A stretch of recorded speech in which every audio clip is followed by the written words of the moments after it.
Students, today our topic of discussion is pest resistant plant, that is nematode resistant.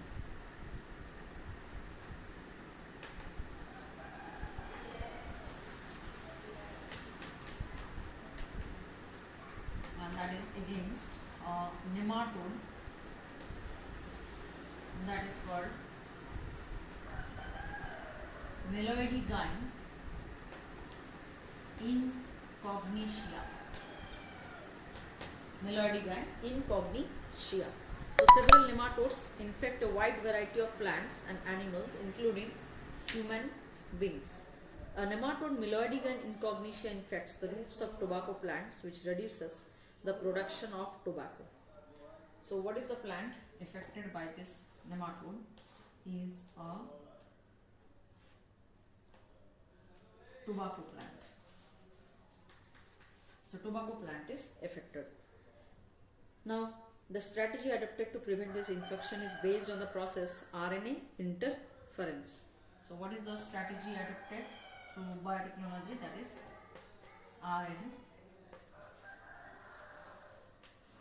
RNA interference. Now what is RNAi method?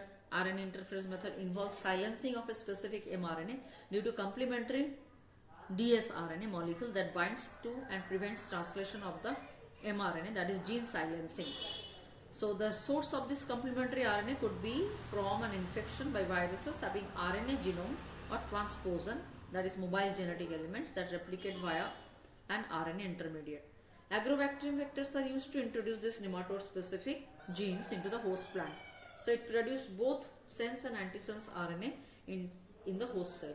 So these two RNA are complementary to each other and form a double-stranded RNA, that is dsRNA, that initiate RNA interference and silence the specific mRNA of the nematode. The parasite cannot survive in a transgenic host, therefore the transgenic plant gets itself protected from the parasite. So RNA interference is what? It is the silencing of mRNA, and here it is double-stranded RNA is formed. And double-stranded RNA means you know that both the strand are complementary to each other and that combined. So transcription is affected, translation is affected, protein will not form. The next one is biotechnological application in medicine. Now medicine, we will produce genetically engineered insulin. Genetically engineered insulin we will produce, and the recombinant DNA technological processes made immense impact in the area of healthcare by enabling mass production of safe and more effective therapeutic drugs. The recombinant therapeutics do not induce unwanted immunological responses as in common case of similar products isolated from non-human sources. At present, about 30 recombinant therapeutics are approved for human all over the world. Out of this, 12 are in India. So genetically engineered insulin, it has laid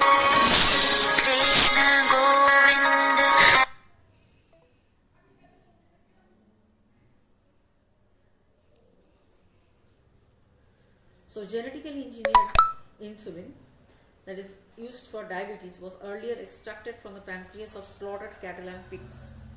And this insulin developed allergy or other types of reactions due to the foreign protein.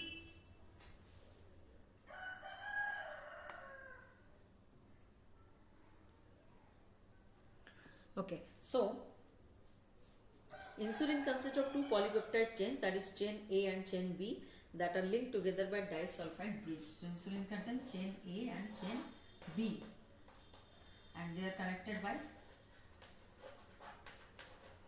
disulfide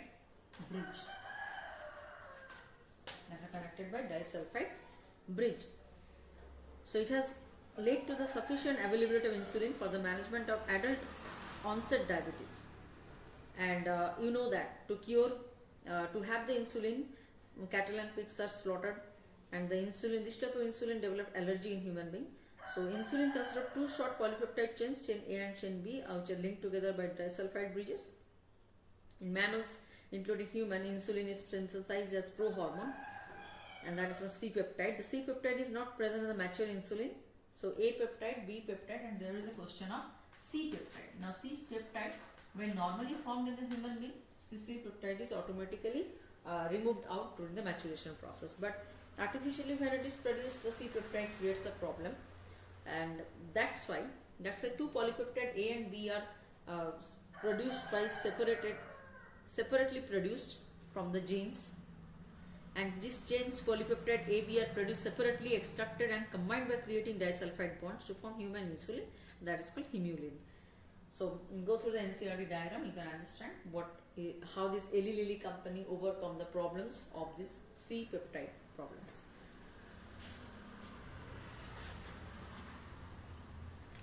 Next one is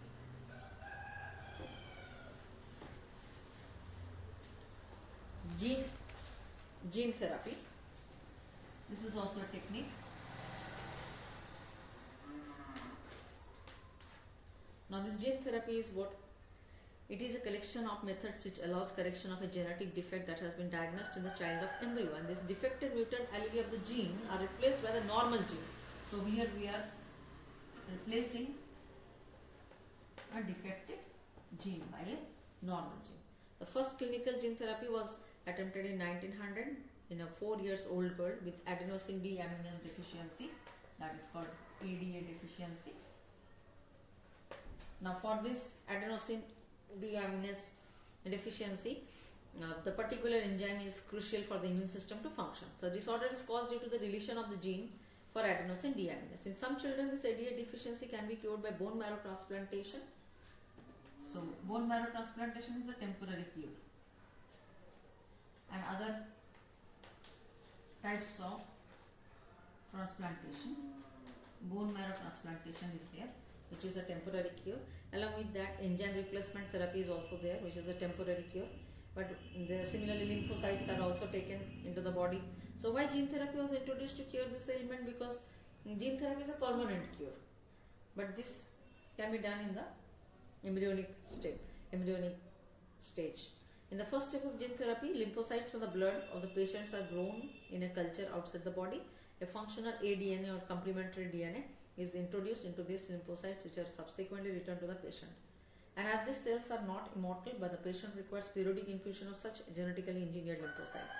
But if the gene isolated from marrow cells producing ADA is introduced into the cell in embryonic stage, it could be a permanent cure. So some other diseases can be also cured by gene therapy, like hemophilia, cystic fibrosis, Parkinson disease. All these are the techniques, permanent techniques of curing the defective gene.